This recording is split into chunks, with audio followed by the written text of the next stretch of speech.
Hi, welcome back to the channel. I'm Michelle, and today I'm going to be recapping my 2024 goals and sharing my 2025 goals. So with my goals, I always have three main goals I set for the year. One is a renovation goal. We live in an older home, so we break up our projects over time to fix the house. And the second is a financial goal for the year, and the third one is a personal goal for myself. So first I'm going to recap last year's goals, and then I'll share this year's goals. My goal for last year for renovation was to have the windows replaced on my first floor. Like I said, we live in over 100-year-old house. The second floor windows have been replaced. They were replaced before we moved in. But the first floor, the original windows, they are the pole rope ones with the weights and everything. So they are pretty, but they're not very functional, and they're kind of over time breaking down, so it's something that has to be done. There are 9 windows on my first floor, and they're not typical standard windows because of the age of the house, so it is more expensive.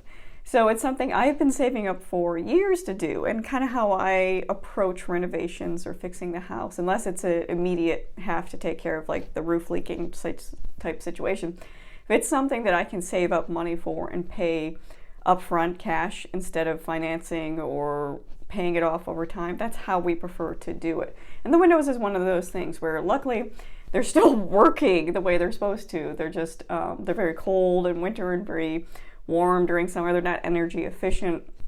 We can't easily open and close them for breezes and stuff during spring and summer. So it's more of a, it can be replaced over time, but I want to have the money in the bank first.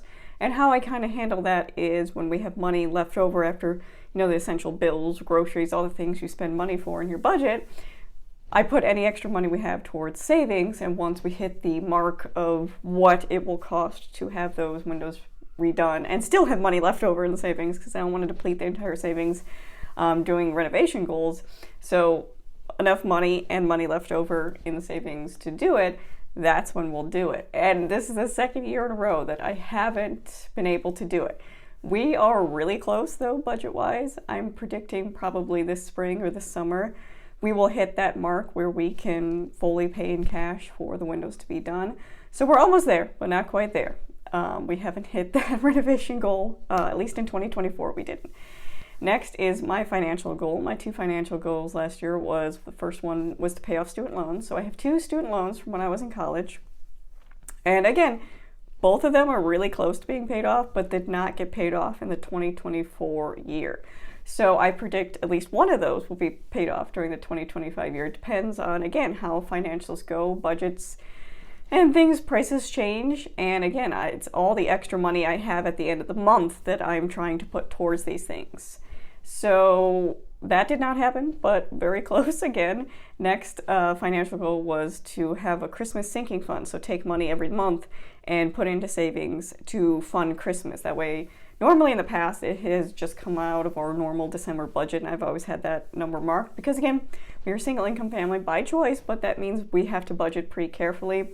And I've shared, my budgeting process and how I do all that. But it's important that we keep track of those things. And, as time goes on, the amount of money we can put towards savings isn't as much as it used to be for various reasons.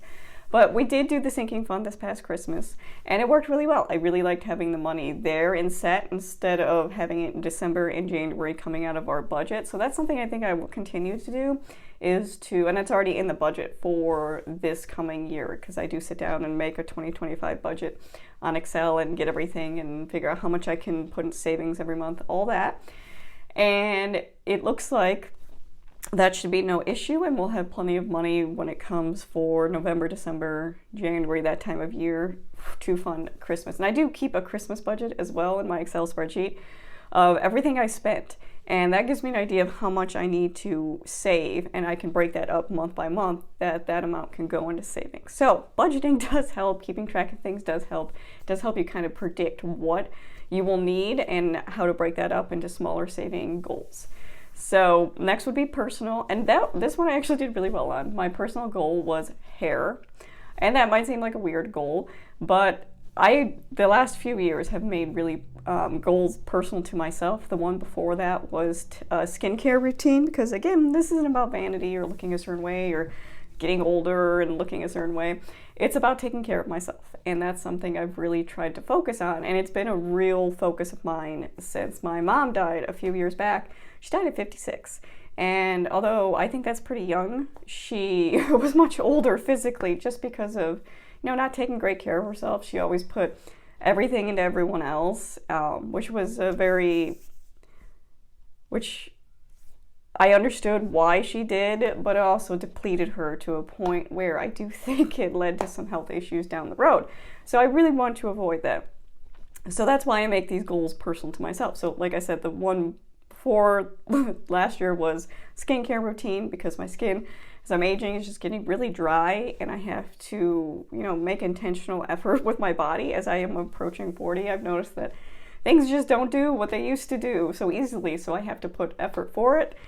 And the year before that, it was, relationships, focusing on relationships in my life. So this past year's personal goal, 2024, was my hair. And that's mainly because as I was getting older, it was thinning a lot. And you could see, obviously, I used to have really thick hair, and that was just not happening. And a matter of, 6 months to a year, it really, I'd shower and I'd get some clumps with it. And there is a normal amount of hair loss you're supposed to have, on a daily basis. But this was more, and it was noticeable. And I wanted to do what I could about it. So I did come up with a hair care routine. I spent this last year kind of troubleshooting different products, different things you can do that will help your hair. And I will make a separate video on that, about what I did and how it worked and what didn't really work. But I will say it really did help. And it's not like this super extravagant long routine or anything. Like I'll link up above my December day in the life video where I kind of show you my perspective of a day in the life. And that includes in the morning my skincare routine and, my hair. And then at night what I do for my skin and my hair. And it's not for vanity or looking reasons. It's taking care of myself, and it's really important. But it has helped. I have noticed that I don't lose nearly as much hair as I used to when I shower. I'm not getting those clumps anymore. I think I'm losing an appropriate amount of hair at a daily basis. But that's because I've taken steps to really make my hair as healthy as it can and protect it in ways that I found different resources to use. And I have noticed hair regrowth. You can see here these tiny little hairs. They tickle me, and it's really annoying. But they're coming back. So I am experiencing some regrowth, which is really exciting, because from what I've read that there are situations where the hair does not regrow back. So I'm thankful that at least some of it's regrowing. And again, it's a long process. From everything I read, you don't see immediate results with your hair. It takes at least 3 to 5 months to see any results. So keep that in mind if you're troubleshooting hair issues, your hair falling out, your hair thinning. It takes a while to see results, but I am starting to see results, and I've seen results the last few months, so I'm pleased with that. But I have to say my hair is much, much healthier than it was before, and I will make that video talking about all the things I use. But I think that's a goal I accomplished, and I'm really proud of myself for taking the time to take care of myself. So that gets us to 2025. What are my 2025 goals besides surviving? But seriously, no, my renovation goals for 2025, like I said, hopefully in the spring or summertime, we can schedule the windows to be done, and we will have the full amount to pay for that. Another little side renovation would be my husband has to paint the side of our house. Just because of weather and wind, the paint chips off, so he has to get up there and scrape and then repaint the side just from weathering. And we have a paint sprayer and everything, because 2 years ago he did the other side of the house from the wind and everything. So he just has to buy the paint and get up on that ladder and do it. But that's something I budgeted into our budget. So those are renovation goals. Next would be financial goals. Again, continue to pay off those student loans. Like I said, one should for sure be paid off this year. If I have any extra money, hopefully that other one can get lowered as well. And then the other part is just to put as much money as I can towards savings, because I do have, long-term goals, renovation goals, things that are going to be more expensive.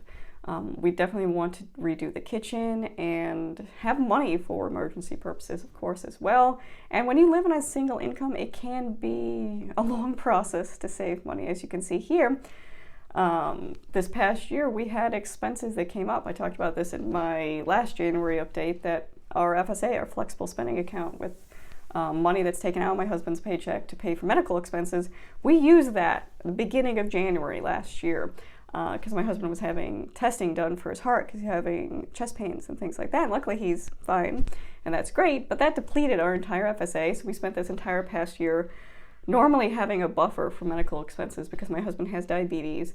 I have hypothyroidism, which is an autoimmune condition. My 8-year-old has celiac disease, so she sees a pediatric GI specialist. And none of those things are cheap, and all those things, my husband and I come with medication for those things and blood work. So medical expenses do add up, and we do have insurance, which is crazy about this medical system, is that we have insurance, we have good insurance, but medical facilities are charging so much over the allowed amount for insurance companies that we're still paying a lot for these services. So we had to pay pretty much out of pocket all the medical expenses after insurance took care of things. So that did take, that at the end of the month, how much extra money we had to put towards things. That did take it away. And again, this year, the vehicles are just starting to get to an age where they are requiring more maintenance. We recently had to get brakes and rotors done for the van, and that was just really expensive. And I'm thankful that we don't have to, pull things from savings, that we can just take the money that I was hoping to put towards these other projects or savings that I was hoping to pile up,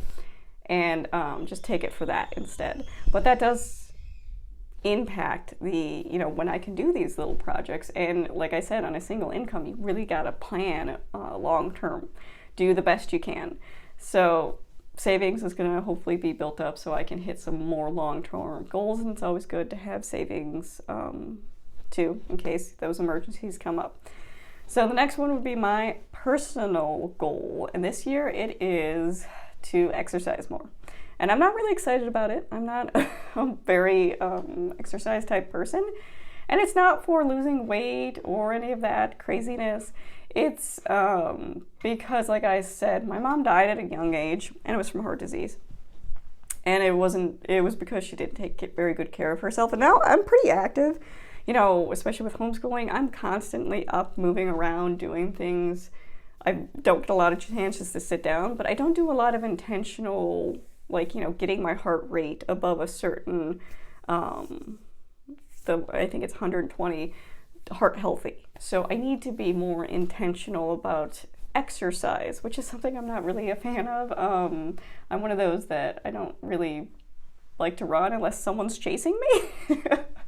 But my husband this past Christmas did get an exercise bike. That's what he wanted for Christmas. He's been using it pretty regularly every day.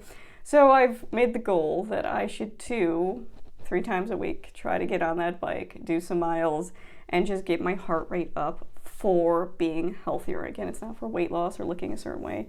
It's to be healthier, because especially as I approach 40, I want to do the best I can for my body and give it the best it can going into these years where I'm just going to have to put a lot more effort to things. But I want to make sure that I'm healthy. I'm the healthiest version I can be of myself, and that's going to take effort. So that is my goals for this coming year. If you'd like to share any goals you have for yourself for this year, I'd love to read them in the comments below. If not, thank you for watching.